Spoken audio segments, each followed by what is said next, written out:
جی بسم اللہ الرحمن الرحیم۔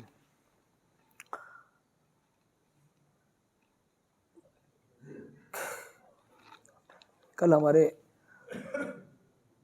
سبق کے پہلے حصے میں ہم نے نزول قرآن کے نازل ہونے کی ترتیب اور قرآن کی تدوین اور قراءت، پھر قراءت کی تدوین، یہ سارا پوری بحث کل ہم پڑھ چکے ہیں۔ میں چاہوں گا کہ پہلے ہم اس کے تھوڑا سا پہلے مذاکرہ کر لیں، تازہ ہو جائے۔ سماع سے، سننے سے کچھ باتیں یاد تو رہتی ہیں لیکن کہنے سے زیادہ مضبوط ہو جاتی ہیں۔ اذا کرر قرر، کسی بات کو تکرار کیا جاتا ہے، تکرر دہرایا جاتا ہے تو اور مضبوطی پکڑ لیتی ہے بار بار کہنے سے۔ تو یہ بہت اہم ترین مباحث ہیں اور بہت علمی اور معلوماتی مباحث ہیں۔ ایک مسلمان سمجھدار پڑھے لکھے طالب علم کو کم از کم ان کی معلومات ہونا بہت ضروری ہے، خاص اپنے عقیدے اور اپنی بنیادی چیزوں کی۔ تو قرآن ہماری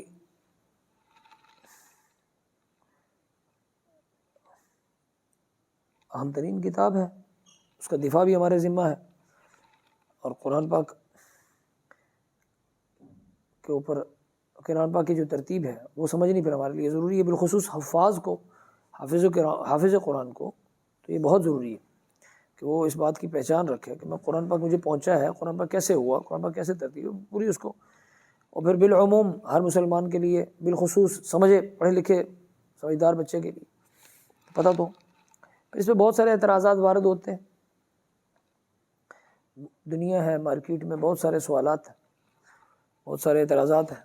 ان سب اعتراضات کے جوابات بھی تبھی ہم دے سکیں گے کہ کم از کم ہم ان کی معلومات ہمیں مکمل ہوں، اور یہ ایمان کا حصہ ہے کہ ہم اپنی چیزوں کی حفاظت بھی کریں اور اس کی اشاعت بھی کریں، یہ ہمارے لیے ضروری ہے۔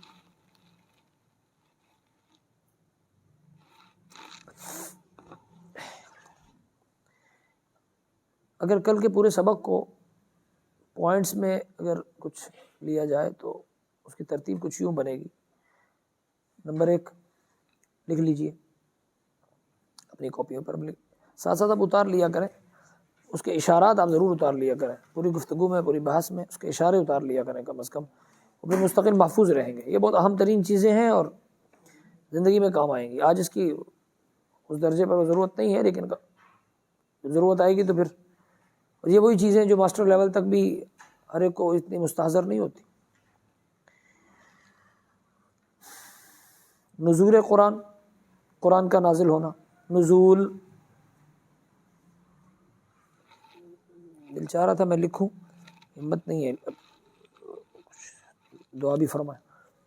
ویسے یہ بھی کیا کریں کہ ہم آ کر پہلے اپنی آیت الکرسی اور کم از کم آخری 4 کل اس کو پڑھ لیا کریں، ہم اپنے لیے، اپنے اساتذہ کے لیے، سارے ثواب کی غرض سے بھی، اپنے جانے والے اکابر مشائخ کے لیے بھی، اور پھر اپنی حفاظت کے لیے بھی۔ نظر بھی لگ جاتی ہے، حسد بھی کیا جاتا ہے، بیماری بھی آ جاتی ہے، شیاطین بھی اس پر اثر انداز ہوتے ہیں۔ کسی بھی نیک کام کو دیکھ کے جو شیاطین، شر والے شیاطین ہیں، وہ بھی محسوس تو نہیں ہوگا، اپنا وہ برداشت تو نہیں کرتے۔ تو ایک مرتبہ سورہ آیت الکرسی 4 قول کی پہلے تلاوت فرما رہے ہیں، اور روزانہ کا معمول ہمارا یہ ہو جائے۔ بسم اللہ الرحمن الرحیم، اللہ لا الہ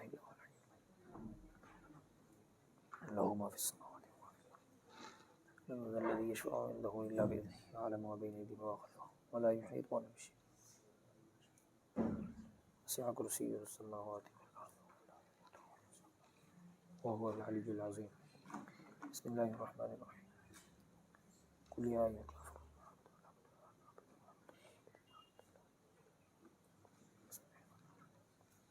قل هو الله احد الله الصمد قل اعوذ برب الفلق من شر ما خلق ومن شر غاسق بسم الله الرحمن الرحيم، قل برب الناس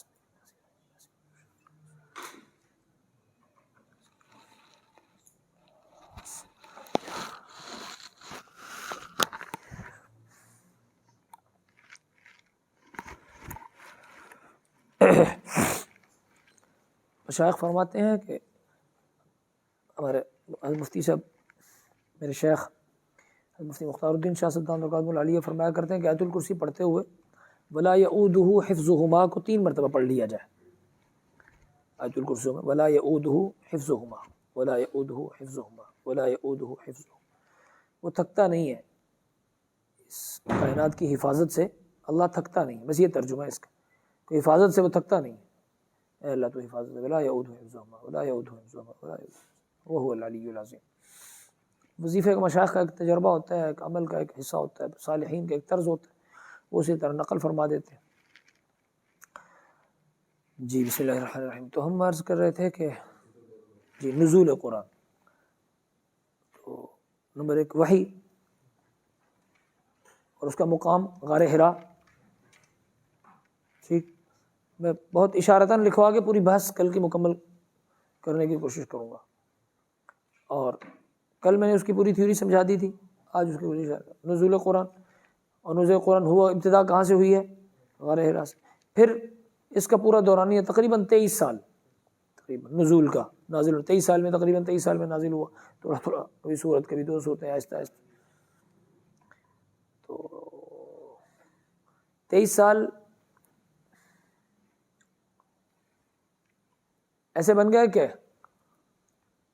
حضور علیہ الصلوۃ والسلام پر جب نبوت ملی تو آپ علیہ السلام کی عمر کتنی تھی؟ 40 سال۔ حضور کو جب نبوت ملی، نبی تو بچپن سے نبی ہوتا ہے، یہ ذہن میں رکھیے گا، نبی معصوم عن الخطا ہوتا ہے، ہمارا عقیدہ ہے، اور وہ بچپن سے ہی نبی ہوتا ہے، ایک نبی محفوظ ہوتا ہے، بچپن سے ہی وہ محفوظ ہوتا ہے، گناہ نہیں ہوتا۔ لیکن جو نبوت کا وہ انعام، جو نبوت کی آگے تعلیمات، جو آگے باضابطہ جو آنی ہوتی ہیں، وہ بعد میں آئیں، تو وہ بعد میں آتی ہیں۔ تو حضور علیہ السلام کو جو عمر جس عمر میں آئی، تو اس وقت آپ علیہ السلام کی عمر کتنی تھی؟ اللہ کرے کہ ہمارا کوئی اس کورس کے بعد کوئی آگے کوئی نظم بنے، ہم سیرت کا کورس کریں، اپنے نبی صلی اللہ علیہ وسلم کی مبارک زندگی کو پڑھیں، مسلمان ایک مبارک زندگی سے واقف ہو، میرے نبی کی پوری زندگی میرے سامنے مختصر ترین، 5 منٹ میں بچوں کے سامنے بٹھانا چاہیں تو ہم اپنے نبی کی مبارک زندگی کو ہم بیان کر سکیں، میں اپنے نبی والا ہوں، میں اپنے نبی کی سیرت بہت اعلیٰ چیز ہے۔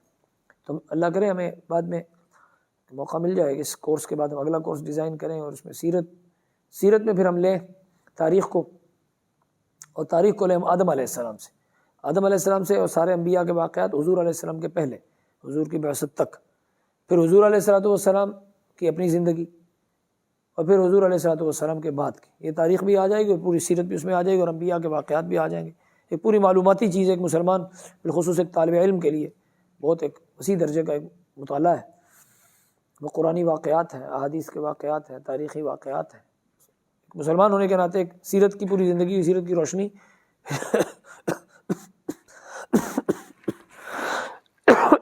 سیرت کی روشنی میں پھر وہ مسلمان چلتا ہے، اور پھر اپنے پلاننگ کرتا ہے۔ یاد رکھیے گا، سیرت معمولی چیز تو نہیں ہے، یہ تو حضور نبی کریم صلی اللہ علیہ وسلم کی مبارک زندگی، انبیاء کی اپنی زندگی اپنی مرضی سے نہیں ہوتی، اپنی انبیاء کی اپنی مرضی، اپنی زندگی اپنی مرضی سے نہیں ہوتی، ما ينطق عن الهوى ان هو الا وحی یوحی۔ اور پھر جب قرآن پہ آیا، کل قرآن پہ ہم بات کر رہے تھے، تو نزول قرآن میں تو اس کے لیے ان لا تحرک به، سورہ قیامہ میں اللہ فرماتے ہیں 29ویں سپارے میں، لا تحرک به لسانک لتعجل، اپنی زبان، اپنے اس کو یاد کرنے میں، لا تحرک به لسانک، آپ زبان کو نہ ہلائیے، لا تحرک به لسانک لتعجل به ان علینا جمعہ، ہم اس کو جمع کریں گے۔ تو یہ گارنٹی اللہ نے کس نے لے لی؟ اللہ نے خود لے لی۔ تو بعد میں جو جمع ہوا تو یہ اللہ کی منشا کے مطابق ہوا کہ نہیں ہوا؟ ان علینا جمعہ وقرآنہ، پھر اس کو پڑھوانا اور اس کو چلانا اور اس کو پھیلانا، یہ ہماری گارنٹی، ہماری ذمہ داری۔ اب لا تحرک به لسانک، آپ اس پہ پریشان نہ ہوں، آپ بھول جائیں گے، یاد نہیں رہے گا، اور آپ کی پریشانی طبیعت پہ بنے گی، کیا بنے گا، آپ اس پہ گھبرائیں نہیں۔ ان علینا جمعہ، جمعہ بھی ساتھ لفظ پڑھوا دیا، جمعہ قرآن، اس کو پڑھوانا، اس کو جمع کرنا۔ اور دوسری جگہ انا نحن نزلنا، 14ویں سپارے میں، انا نحن نزلنا الذکر وانا لہ لحافظون، اتارا بھی ہم نے، حفاظت بھی ہمارے ذمہ۔ اور دوسری اس جگہ فرما رہے ہیں انا علینا جمعہ قرآن، تو یہ سارا کچھ اللہ کے مرضی سے ہو رہا ہے نا، اللہ پاک کروا رہے ہیں، اللہ پاک جس کا انتخاب فرمائے۔ لا تحرک به لسانک لتعجل به، آگے فَإِذَا قَرَأْنَاهُ فَإِذَا قَرَأْنَاهُ فَاتَّبِعْ قُرْآنَهُ، جب ہم پڑھیں بس آپ پیچھے پیچھے پڑھتے جائیں. اب جلدی جلدی اس کو یاد کرنے کی کوشش نہ کریں، آپ بھولیں گے نہیں، آپ پریشان نہ ہو، آپ کو اس پہ پریشانی کی ضرورت نہیں ہے. فَإِذَا قَرَأْنَاهُ فَاتَّبِعْ قُرْآنَهُ، جب اس کو پڑھیں تو پھر آپ اتباع کرتے جائیں، پیچھے پیچھے چلتے ہیں. آگے ثُمَّ إِنَّ عَلَيْنَا بَيَانًا، پھر اس کی پوری تفسیر کرنا یہ بھی ہماری ذمہ داری. آگے نہیں، إِنَّ عَلَيْنَا جَمْعَهُ وَقُرْآنَهُ فَإِذَا قَرَأْنَاهُ فَاتَّبِعْ قُرْآنَهُ ثُمَّ إِنَّ عَلَيْنَا بَيَانًا.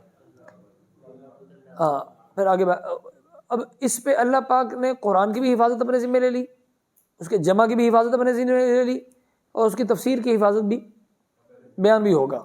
تو یہ اللہ کا کرام ہے. اور اس کی حفاظت، الفاظ کی بھی اللہ حفاظت فرمائیں گے، اس کے معانی کی بھی اللہ حفاظت فرمائیں گے، بیانہ اس کو، قرآنہ اس کو پڑھانے کی اور پہنچانے کی بھی اللہ حفاظت فرمائیں گے. وہ اسباب اللہ نے پیدا کرنے تو اللہ نے کر دیے، جو اسباب پیدا ہوئے ان اسباب کا وہ انتخاب خداوندی تھے. حضرت بکر صدیق رضی اللہ عنہ کے دور میں اگر ہوا ہے تو یہ حضرات، ان حضرات نے کیا ہے تو اللہ پاک نے ان کو قبول فرمایا، کیونکہ پہلے اللہ پاک کہہ چکے ہم کریں گے، اور کن کے ذریعے کریں گے وہ انتخاب اللہ نے بعد میں فرما لیا. تو یہ اللہ کی منشا کے مطابق ہو رہا ہے سب کچھ. تو اسی طرح سیرت میں جس طرح قرآن کی اپنی حفاظت، اس طرح سیرت کی بھی حفاظت اللہ فرماتے ہیں. اور سیرت کی روشنی میں جب بندہ زندگی دیکھتا ہے نا، تو سیرت میں جو حضور کی جو زندگی پوری ہے اس کو مس مینجمنٹ یا مس پلاننگ تو کہہ نہیں سکتے کہ آنن فانن ہو چکی ہو، بلکہ پوری پلاننگ ہے، پوری مینجمنٹ ہے، پورا ایک نظام ہے، کیونکہ اللہ خود کروا رہے ہیں زندگی گزارنے کے لیے. پوری ایک تیاری ہے، پوری ایک ترتیب ہے. تو وہ پوری ترتیب حضور کی زندگی سے بندہ اپنی زندگی میں جب لاتا ہے، اپنی زندگی بسر کرنے کے لیے، تو بڑی سارے راستے ہی وہاں سے ملتے ہیں، رہنمائی وہیں سے ملتی ہے. تو یہ بھی بہت اہم ترین چیز ہے ایک مسلمان کے لیے کہ معتبر مستند سیرت نگاروں سے، اپنے اکابر سے جو انہوں نے سیرت کو مرتب کیا، اس کو امت کے سامنے پیش کیا جائے اور سیرت بیان کی جائے، اور سیرت کی روشنی میں اپنی زندگی کو استوار کرنے کی کوشش کی جائے، اور کوشش کی جائے کہ میں اپنی اندر جو پلاننگ کروں، مینجمنٹ کروں، چینجنگ کروں، کچھ بھی تبدیلی کروں تو میری نظر میرے آقا کی زندگی پر ہو، کیونکہ ہمارے آئیڈیل کون ہے؟ جناب محمد رسول اللہ صلی اللہ علیہ وسلم. ٹھیک ہے، ایک مسلمان کی زندگی. لیکن ہم یہاں پہ ایک بات کر رہے ہیں، کل کے سبق کو پورا خلاصہ اور اس کی تمہید اس کو قلم بند کروانا چاہ رہے ہیں. نمبر 1 کیا لکھا ہے؟ نزول قرآن. اور نزول قرآن جب ہوئی تو پھر اس کے بعد کیا؟ وحی ہے، وحی کے ذریعے ہوا. تو وحی کا مقام کون سا تھا؟ تو یہ کتنی دیر میں مکمل ہوئی تقریباً؟ ظاہر ہے حضور علیہ السلام کو جو تاج نبوت ملا تو یہ کس عمر میں ملا ہے؟ تو 40 سال کی عمر علیہ السلام عمر میں ملا ہے. اس کے بعد 13 سال آپ مکے میں رہے، ٹھیک، اور 10 سال مدینے میں رہے. 13 اور 10 بس، کیونکہ 40 سال کی عمر میں نبوت ملی تو 13 سال مکی زندگی اور پھر 10 سال مدینے سے، تو 23 سال میں تقریباً مکمل ہوا تقریباً. پھر کتابت وحی، کتابت وحی اگلا عنوان کر دیں، کتابت وحی، وحی کا لکھوانا یہ حضور کی زندگی میں ہو چکا ہے. حضور علیہ السلام لکھوا چکے ہیں، کتابت ہو گئی. اور حفاظ کی تیاری وہ بھی حضور کی زندگی میں ہو چکی، حافظ بن گئے. ہاں کتابت وحی سے کے ساتھ، کیونکہ آپ ایک نظر ماریں گے نا تو آپ کو پوری بحث گھنٹے کی سمجھ آ جائے، بس ایک عنوانات کے ساتھ ہی. اس کے بعد آپ تفصیل سے لکھنا بھی چاہیں تو آپ لکھ سکیں، بولنا چاہیں تو آپ بات کر سکیں، عنوان تو کم از کم ذہن میں ہو نا. تو کتابت وحی کیا لکھا ہم نے بھائی؟ حفاظ کی تیاری بھی ہو گئی. اور اس میں مختلف قبائل کی تھی، اپنے اپنے قراتیں تھیں، اپنے اپنے قبائل کا انداز تھا. تو مختلف قبائل کے جو قراءات تھیں ان کی اجازت یہ بھی حضور کی زندگی میں ہو گئی. قراءت کی حفاظت بعد میں تو نہیں پیدا ہوا یہ کام. ہاں قراءت یعنی مختلف قبائل کا طرز تلاوت، طرز قراءت، طرز تلاوت جس کی اجازت دی تھی. تو قراءات یہ بھی حضور کی زندگی میں ہو گئی، تو اس کی اجازت بھی مل گئی، قراءت کی اجازت ہو گئی. حضرت صدیق رضی اللہ تعالیٰ عنہ کے لیے آپ لکھ لیں کتابت وحی، کتابت قرآن. چلو کتابت قرآن، حضرت صدیق رضی اللہ تعالیٰ عنہ کے دور میں کتابت قرآن ہوا، قرآن کی کتابت ہوئی. وہ جو پہلے کتابت ہوئی تھی اس کو مرتب کیا گیا، مرتب کیا گیا. تو اس کو کہہ سکتے ہیں ہم ترتیب کتابت وحی ترتیب، ایک ترتیب وحی کی ایک ترتیب لگائی گئی ہے، اس کو ایک ترتیب کے ساتھ جس طرح نازل ہوا، جس طرح پڑھنے کی تلاوت ہے، نازل ہونے میں اس کا شان، اس کا نزول کا طرز اور ہے۔ اقرأ بسم ربک الذی خلق وہ سب سے پہلے آئی، تو وہ کہاں 30ویں سپارے میں۔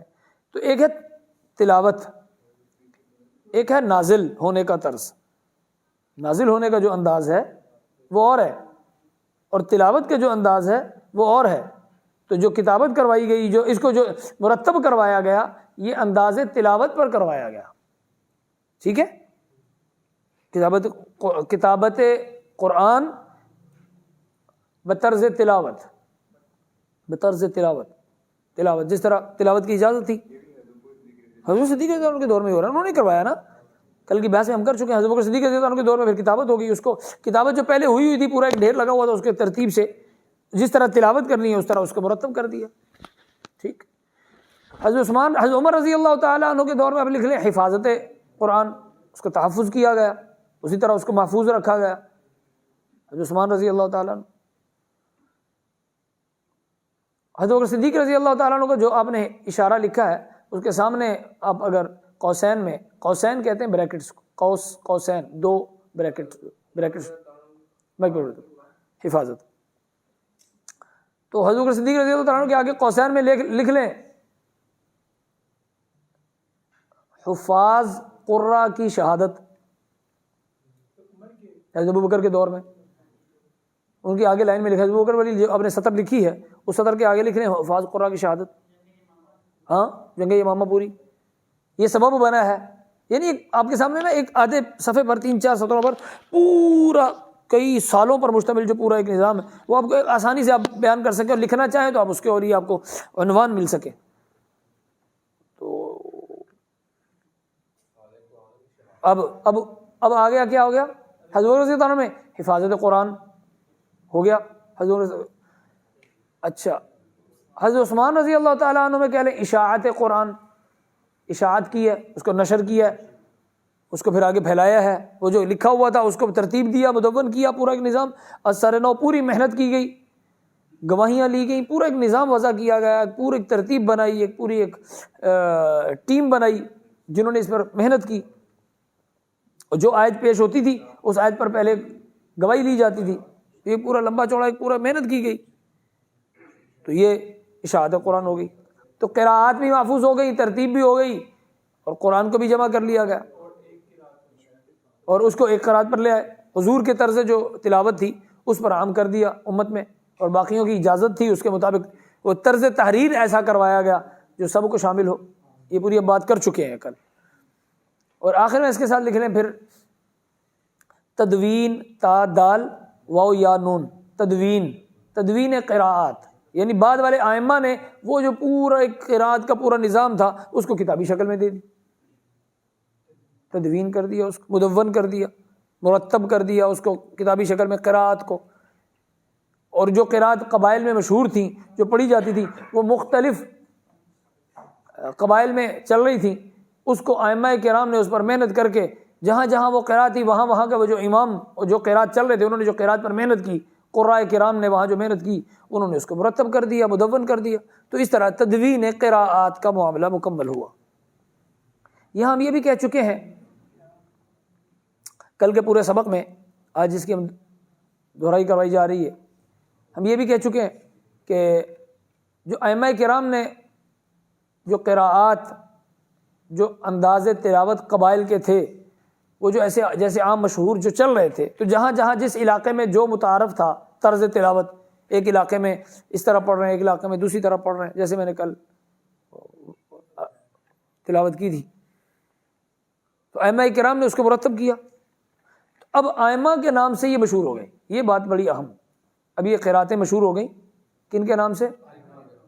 امام عاصم کیسے پڑھتے ہیں، وہ کہتے ہیں امام عاصم کی روایت پڑھو۔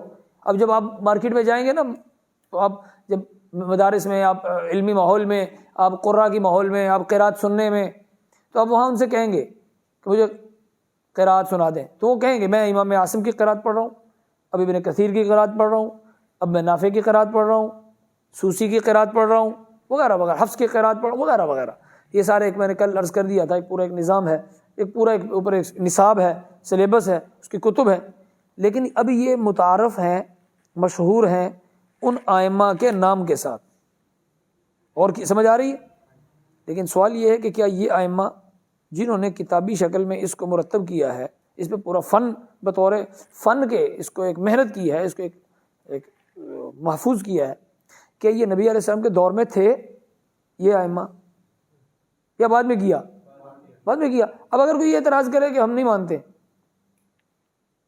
یہ تو ان کی اپنی قرات ہے، میں عاصم کی قرات نہیں چاہتا، میں ابن کثیر کی، نافع کی قرات نہیں، مجھے تو قبیلے کی قرات، میں قبیلے کی قرات پڑھتا، تو ہم کہیں گے اللہ کے بندے وہ قبیلے کی قرات کسی کے واسطے سے ملے گی نا، تو جنہوں نے بعد میں محنت کی انہی کے نام سے مشہور ہوگا، متعارف ہوگی، تو یہ اس کے اوپر کسی کی کوئی بحث ہی نہیں ہے، ہر کوئی مانتا ہے، ہر کوئی مانتا ہے۔ جب بھی کوئی فن قرات پڑھے گا تو وہ کہے گا اپنی قرات پڑھتے ہوئے اس امام کی طرف منسوب کرے گا جس نے اس کو کتابی شکل میں مرتب کیا ہے۔ ٹھیک ہوگی؟ یہ ہماری پوری بحث، کل تو میں نے اس کے اوپر پورا ایک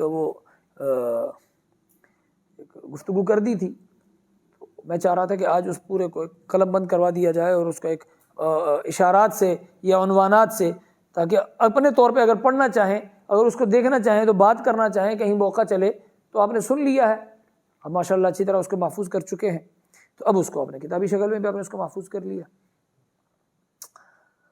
تو اس کو ہم ذرا تھوڑا سا اس کا تکرار کر لیتے ہیں، دوہرا لیتے ہیں۔ نزول وحی، جبریل علیہ السلام تشریف لائے آپ علیہ السلام کے پاس، تو یہ جب وحی نازل ہوئی تو کس مقام پر ابتدا ہوئی؟ غار حرا، جی غار حرا میں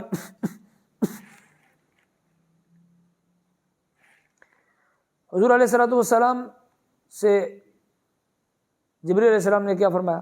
اقرا، آپ نے کیا فرمایا؟ ما انا بقارئ، یہ 3 مرتبہ ہوا، پھر سینے سے سینہ ملا، پھر حضور نے تلاوت شروع فرما دی۔ اور یہاں میں بھی کل عرض کر چکا ہوں تو حضور وہ جب واپس آئے ہیں تو واپس آ کر اما خدیجہ رضی اللہ تعالی عنہ جو پہلی بیوی ہیں ان کے پاس تشریف لائے ہیں، تو آ کر جو جملہ ارشاد فرمایا حدیث شریف میں، زملونی، مجھے چادر دے دو، مجھے کمبل دے دو، کپ کپی سی ہے، عجیب سی حیرت ہے، سردی بہت لگ رہی ہے، عجیب سی حیرت ہے، یہ کیا؟ اگر حضور کو پتہ ہوتا کہ یہ جبریل ہے اور یہ سب کچھ کہہ رہا ہے تو یہ سارا سینیریو بعد میں، یہ سارا سین بعد میں بنتا۔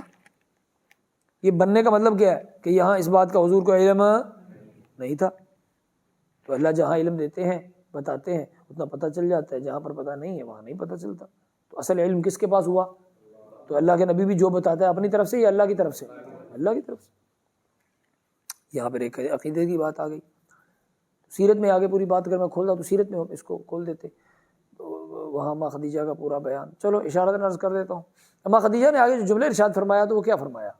آپ ماشاءاللہ بہت نمازی ہیں، آپ کی عبادات بہت اچھی ہیں، آپ تو غار حرا میں بڑے کئی دن آپ اللہ اللہ کرتے ہیں، آپ عبادات کرتے ہیں، آپ کی تہجد، آپ کی نمازیں، آپ کا انداز، آپ کی زندگی میں یہ نہیں فرمایا، آپ کے کپڑے، آپ کا لباس، یہ نہیں فرمایا۔ جملہ عجیب ہے، واللہ، اللہ کی قسم، لا یخزیک اللہ ابدا، اللہ کبھی بھی آپ کو تنہا نہیں چھوڑے گا، رسوا نہیں کرے گا، آپ کو اس پہ پریشانی نہیں آنے دے گا۔ کیوں؟ انک لتصل الرحم، آپ تو رحم کرنے والے ہیں، تو رحم معاشرے کے ساتھ ہوتا ہے یا اپنی ذات کے ساتھ ہوتا ہے؟ مطلب آپ معاشرے میں آپ بڑی رحم دل ہیں، بڑے مضبوط ہیں، رحم دل ہیں۔ وتحمل الکل، اور آپ تو بوجھ اٹھاتے ہیں دوسروں کا۔ تقری الضیف، آپ تو مہمان نواز بھی بہت ہیں۔ تعین علی نوائب الحق غالباً، اللہ معاف فرمائے، تو آپ تو معاونت بھی کرتے ہیں ہر سچے بندے کی، مظلوم کا ساتھ ہوتا ہے آپ کے ساتھ، تو یہ ساری چیزیں معاشرتی ہیں، یہ مسجد کی ہیں۔ اللہ کے نبی کے لیے اماں خدیجہ فرما کے آ رہی ہیں اللہ آپ کو تنہا نہیں چھوڑے گا۔ کیوں؟ کہ آپ کی معاشرتی زندگی بہت مثالی ہے، تو یہ تو نہیں فرمایا کہ آپ کے اندر کی زندگی بہت اعلیٰ ہے، باہر کی زندگی ہے، آپ تو خیر خواہ اتنے ہیں، آپ کی خیر خواہی کی انتہا ہے، آپ کبھی بھی اللہ تنہا نہیں چھوڑے گا۔ تو سب سے پہلے نبی کو یہاں پہ حوصلہ دینے والی خاتون ہے، کون ہے؟ خاتون ہے، اماں خدیجہ رضی اللہ تعالیٰ عنہ خاتون ہے۔ تو میں جو عرض کر رہا تھا کہ وحی کا نزول میں یہ نزول وحی کی بات ہو رہی تھی. پھر اگلی بات اگلا عنوان کیا لگایا ہم نے؟ ہاں اس کی تکمیل کتنے عرصے میں ہوئی؟ تقریباً 23 سال میں. یہ بھی یاد ہو گیا. اگلی بات جی خود بتاتے جائیں تھوڑا سا. اب حضور کی نبوت کب ملی ہے؟ کس عمر میں ملی ہے؟ 40 سال کی عمر میں. تو مکے میں کتنے سال رہے ہیں؟ 13 سال. اور مدینے میں پھر بعد میں بس ہجرت کے بعد 10 سال. تو کل 23 سال ہو گئے جی. اس کے بعد اگلا عنوان کیا تھا؟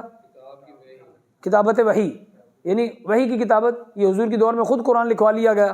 جیسے قرآن نازل ہوتا لکھوا پتے پر ہڈی پر جو بھی چیز سامنے میسر آتی اس پہ لکھوا لیا جاتا.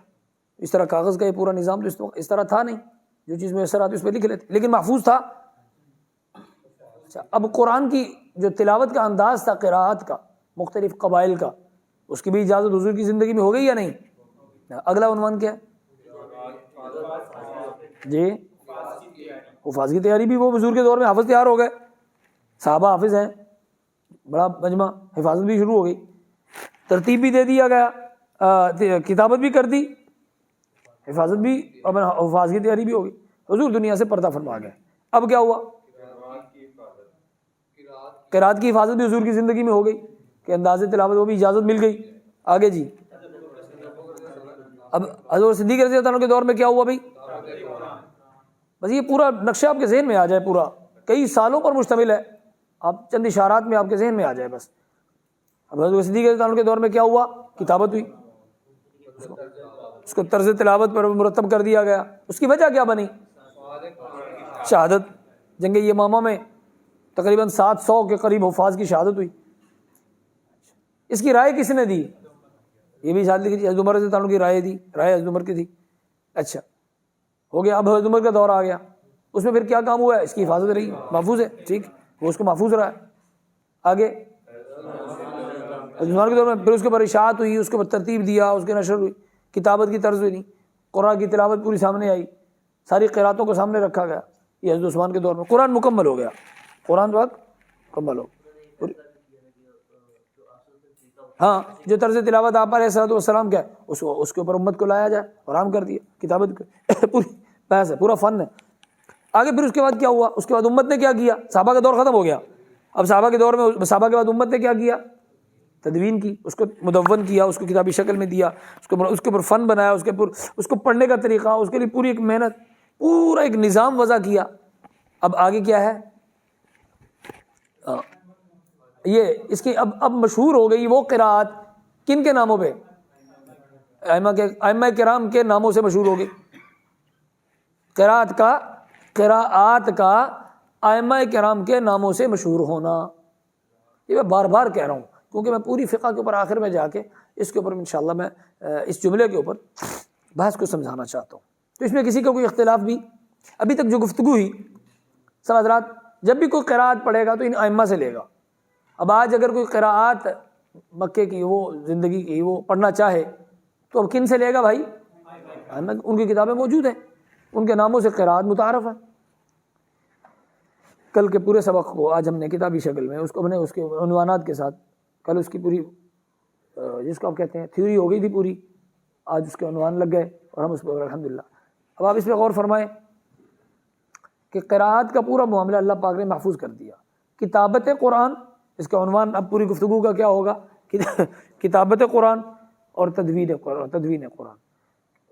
اور تدوین قرآن و قراءت. وہ میں نے لکھا تھا تدوین قرآن و قراءت، ایک پورا ایک قراءت کی تدوین اور قرآن کی تدوین، پورا عنوان ہے. اس کے اوپر کئی صفحوں پر پوری کتاب لکھی جا سکتی ہے جب اس کو کھولنا شروع کریں گے. اب غور نہیں فرما رہے کہ ابھی پون گھنٹے میں تقریباً 40 منٹ کے قریب ابھی اس میں ابھی ہم نے صرف اشارے لکھے ہیں. اب اس کو لکھنا شروع کریں گے تو کئی صفحات پر بن جائے گا نا. اب اگر کسی کے موضوع میں، کسی کے پیپر میں وہ آ جائے کہ تدوین قرآن یا مصحف عثمانی کے اوپر نوٹ لکھیں، یا قرآن کیسے ترتیب ہوا، کیسے مرتب ہوا، اس پہ نوٹ لکھیں، آپ کے لیے مشکل ہے؟ تو یہی ماسٹر لیول ہے قرآن کے اوپر. کچھ یہی جا کے عنوان ہے، پورے موضوعات ہیں. جو اسلامیات پڑھے گا اس کو قرآن کے اوپر قرآن کے اوپر نوٹ لکھنا ہوگا یا نہیں ہوگا؟ تو جب قرآن کے اوپر نوٹ لکھنا ہوگا، حفاظت قرآن کے اوپر نوٹ لکھیں کیسے ہوئی، تو اس کے اسباب سارے سامنے آئیں گے تو نوٹ لکھے گا. تو یہ ساری بنیادیں ہیں. اور اس میں اللہ پاک نے جیسے میں نے پہلے کہہ دیا کہ جن کو چنا اس پر امت کا اجماع ہو گیا, پوری امت نے مان لیا اسی دور میں. آج اعتراض کرنے والا اگر کوئی اعتراض کر بھی دے کہ یہ قرآن اصلی نہیں ہے, یہ صحیح نہیں ہے, تو بات یہ ہے کہ اس دور میں تو کسی نے انکار نہیں کیا, سب نے تسلیم کیا, سب نے مان لیا, سب کی طرف سے مسلم تھا. صحابہ کی پوری جماعت, حضور کے سارے شاگردوں میں کوئی کسی قسم کا رائے کا اختلاف بھی سامنے نہیں آیا, اتفاقی ہو گئی سب بات, امت کا اجماع بھی ہو گیا, پوری امت میں چل بھی پڑا اور امت نے اس کو قبول بھی کر لیا, پوری امت اسی دور میں قبول ہو گیا. اور اس کے بعد بھی حضرت عثمان رضی اللہ تعالیٰ عنہ کی شہادت کے بعد اگلا دور آتا ہے حضرت علی رضی اللہ تعالیٰ عنہ, اس میں بھی کوئی تبدیلی واقع نہیں ہوئی, حضرت حسن نے کوئی تبدیلی نہیں کی, حضرت حسین رضی اللہ عنہم ان سب نے کوئی تبدیلی نہیں کی, بعد میں حضرات نے کسی نے کہیں کوئی تبدیلی ائمہ کرام سے, صحابہ سے, تابعین سے, حضور کے شاگردوں سے یا حضور کے شاگردوں کے شاگردوں کی طرف سے, اس میں کسی قسم کی کوئی بحث, کوئی تبدیلی نہیں ہوئی, سب نے قبول کیا.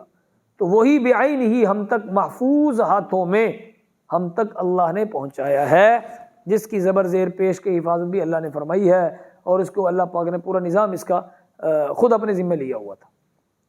اس بات ایک اشارے کی ساتھ ایک بات ایک اور اشارے کی آپ یہاں سمجھ لیں کہ قرآن کے جو پڑھنے کا انداز تھا, قرآن کے جو پڑھنے کا انداز تھا, جو پڑھنے کا طریقہ ہے, وہ زبر و زیر و پیشوں کے بغیر ممکن نہیں ہے. تو اس دور میں مشکل نہیں تھا کیونکہ وہ تو عرب ہے. اب زبر و زیر و پیشوں کے بغیر, حرکات کے بغیر ہمارے لیے پڑھنا, اب اللہ نے اس کے لیے کام کیا.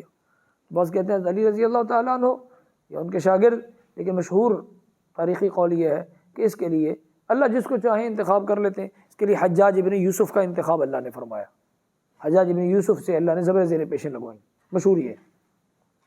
زبر زیر و پیشوں کے لیے اللہ جسے چاہے, جیسے بھی زندگی ہے, باقی معاملات یہ تاریخی ایک الگ بحث ہے, اس پہ جائے بغیر میں نے صرف اشارت کہا ہے کہ بعض حضرات کہتے ہیں کہ علی نے لگوا دیے, بعض کہتے ہیں کہ ان کے شاگرد نے لگوا دیے, اور مشہور قول کیا ہے, کس نے لگوائے, حجاج بن یوسف.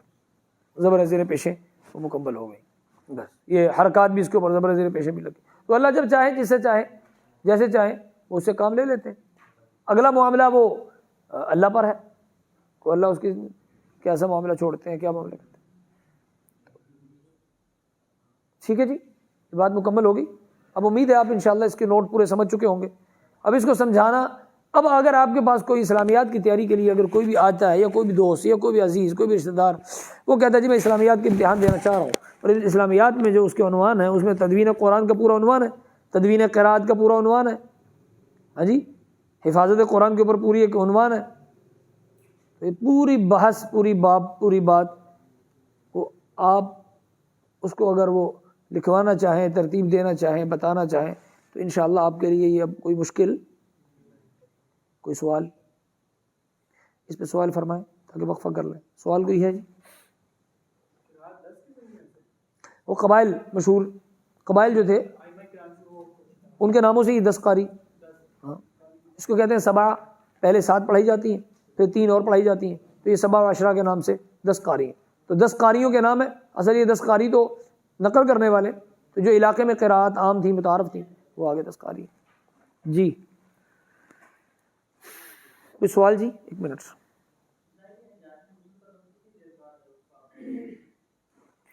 حجاج ابن یوسف کا دور, حضرت حسین رضی اللہ تعالیٰ عنہ کی شہادت کربلا, اور اس کے بعد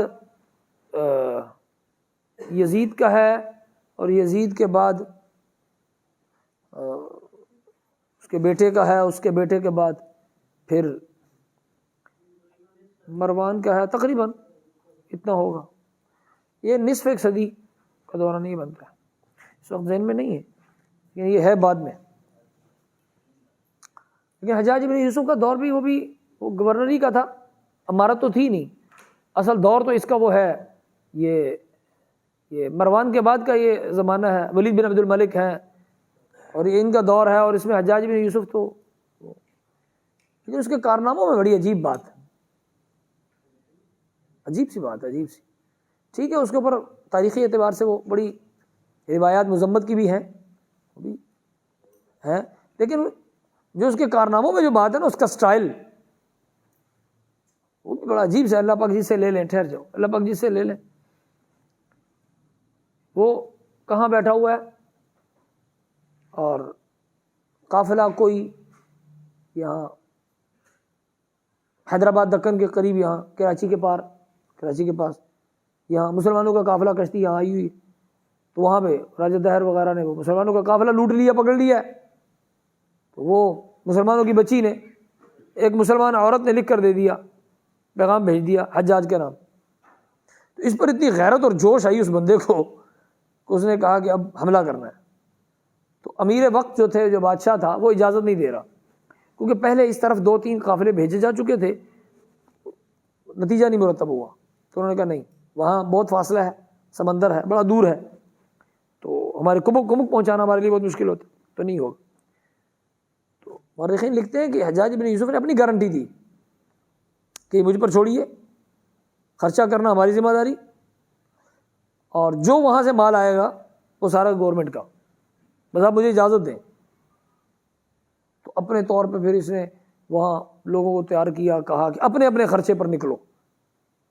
وہاں سے پھر محمد بن قاسم کی قیادت دے دی، جیسے کہتے ہیں 17 سال کی عمر ہے تو قیادت دے دی، یہاں پہنچ گیا۔ ہمارے اختلافات واقعی اپنے لوگوں کے ساتھ ہوتے ہیں اور ان کی زندگیوں کی تاریخ ہے، تاریخی واقعات جیسے، لیکن کفر کے سامنے تو ہم نے نہیں نا کمزور ہونے دینا۔ وہاں تو ہم نے وہ واقعہ نہیں ذکر کرنا، وہاں تو یہ والا واقعہ ذکر کرنا ہے نا کہ یہاں راجہ دائر کو آگے پھر لاکھوں چنے چبوائے ہیں تو اس کی ذمہ داری حجاج نے لی ہے، ایک بہن کے پیچھے پوری جان دے دی ہے، وہ پورا محمد بن قاسم آ گیا، بہن کو بچانا ہے ہم نے، تو یہ غیرت ہے کہ اطمینان نہ ہو جائے کہ آج ہماری مسلمانوں کی بہن، ہماری بیٹی عافیہ کفر کی قید میں ہے اور پوری امت مسلمہ وہاں پہ خاموش، اور ہم وہاں کچھ کرنا بھی چاہیں تو کر نہیں پا رہے، میں ہمیشہ کے لیے گئی، وہ جو مرضی کر لیں، ہم کچھ نہیں کر پاتے۔ اللہ سے معافی مانگنے کی ضرورت ہے ہمیں سب کو، ہمیں معافی مانگنے کی ضرورت ہے، اللہ سے معافی مانگنے کی ضرورت ہے۔ تو ایک غیرت کی چیز بھی ہوتی ہے، غیرت کا معاملہ بھی ہوتا ہے، غیرت کی جو زندگی بھی ہوتی ہے، اس کے اوپر بہت کچھ کہا جا سکتا ہے اور کہنے کا حق ہے تاریخی اعتبار سے، اس کے مظالم کے سامنے جو روایات ہیں، ٹھیک، اس میں صفائی نہیں دے رہا، لیکن میں یہ کہہ رہا ہوں کہ کیونکہ غیرت والی زندگی کو پہلو ہی دیکھ کے ہم کچھ کر لیتے، ہم نے وہ کچھ بھی نہیں کیا اور نکیر ہم بہت زیادہ کر لیں، اور اپنی بیٹیوں بہنوں کو ہم نے ان کے ہاتھ میں دیا اور بعد میں ہم لینے کے لیے بھی تیار نہیں، ہمت ہی نہیں کہ ہم لے سکیں۔ چلیں جی، پہلا حصہ ہمارا مکمل ہوا، وقفہ کر لیں۔ سبحانک اللہم و بحمدک، اشہد ان لا الہ الا انت، استغفرک و اتوب الیک۔